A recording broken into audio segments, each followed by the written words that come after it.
मित्रांनो, आपण एखाद्या देशाबद्दल मत कसं बनवतो? बातम्या पाहून, सोशल मीडियावरचे व्हिडिओ पाहून की स्वतः तिथे जाऊन? माझ्यासाठी अफगाणिस्तानने पहिल्याच दिवशी हा प्रश्न कायमचा बदलून टाकला.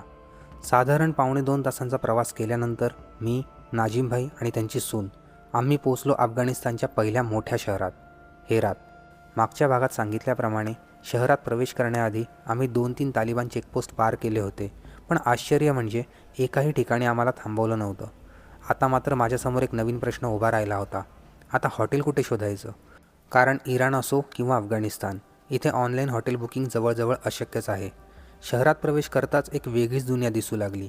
काही ठिकाणी खराब रस्ते, वाहनांची गर्दी, हॉर्नचा आवाज आणि पूर्णपणे अनोळखी वातावरण. पण मी फक्त एकाच गोष्टीची वाट पाहत होतो. नाजिम भाई मला नेमकं कुठे सोडणार? काही गल्ल्या पार केल्यानंतर आमची गाडी एका मोठ्या गेटसमोर थांबली.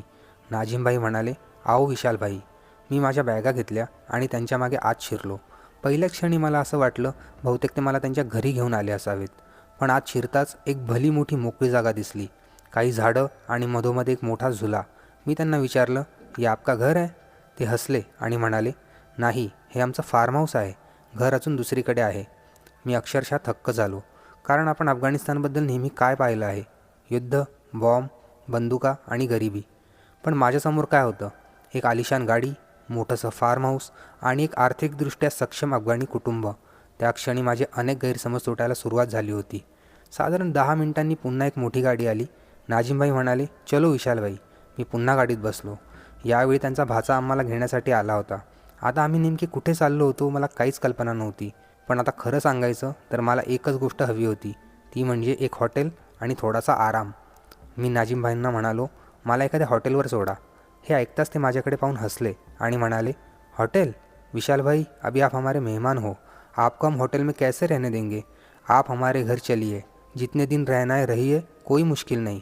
हे ऐकून मी काही क्षण पूर्णपणे शांत झालो. कारण ज्या व्यक्तीशी मी फक्त 2 तासापूर्वी इराणमधील एका टॅक्सी स्टँडवर माझी ओळख झाली होती, तो माणूस आज मला त्याच्या स्वतःच्या घरी घेऊन चालला होता. त्यांनी मला बॉर्डर पार करायला मदत केली. बॉर्डरपासून हेरातपर्यंत एकही रुपया खर्च करू दिला नाही. रस्त्यात खायला प्यायला दिलं आणि आता राहण्यासाठी स्वतःचं घर देत होते, तेही कुठलीही अपेक्षा न ठेवता. मी त्यांना अनेकदा समजवण्याचा प्रयत्न केला. माझ्यामुळे त्यांना त्रास व्हायला नको असं मला मनापासून वाटत होतं, पण ते त्यांच्या निर्णयावर ठाम होते. थोड्याच वेळात आम्ही त्यांच्या घरासमोर पोहोचलो. मी गाडीतून खाली उतरलो आणि समोरचं दृश्य पाहून माझ्या मनात एकच विचार आला, आपण खरंच अफगाणिस्तानमध्ये आहोत का? समोर 3 मजली मोठं घर, मोठी पार्किंग आणि आधीच उभ्या असलेल्या 2 गाड्या. गेटमधून आत शिरताच काही लहान मुलं धावत आली. त्यांनी माझा हात धरला आणि अक्षरशः घरात घेऊन गेली. मी अजूनही शॉकमध्येच होतो. त्यांनी मला एका मोठ्या पारंपरिक अफगाणी खोलीत बसवलं. बाहेर कडाक्याची थंडी होती, म्हणून त्यांनी लगेच हीटर चालू केला आणि म्हणाले, पहिले आराम करा. त्या रात्री मी एका गोष्टीचा विचार करत बसलो होतो. आज सकाळी मी इराणमध्ये होतो आणि आता अफगाणिस्तानात एका अनोळखी कुटुंबाच्या घरात बसलो होतो. तुम्हाला कदाचित विश्वास बसणार नाही, पण मी त्या कुटुंबासोबत तब्बल 3 दिवस राहिलो आणि त्या 3 दिवसात मला जे अनुभव आले ते माझ्या आयुष्यातील सर्वात अविस्मरणीय अनुभवांपैकी एक ठरले. विशेष म्हणजे त्या क्षणी माझ्याकडे अफगाणी करन्सी नव्हती, स्थानिक सिम कार्ड नव्हतं, तालिबानचं परमिटही नव्हतं, तरीसुद्धा मी पूर्णपणे सुरक्षित होतो. आता तुम्हीच विचार करा, जर अफगाणिस्तानमधला माझा पहिलाच दिवस इतका अनपेक्षित होता, तर पुढच्या 22 दिवसात माझ्यासोबत काय काय घडलं असेल?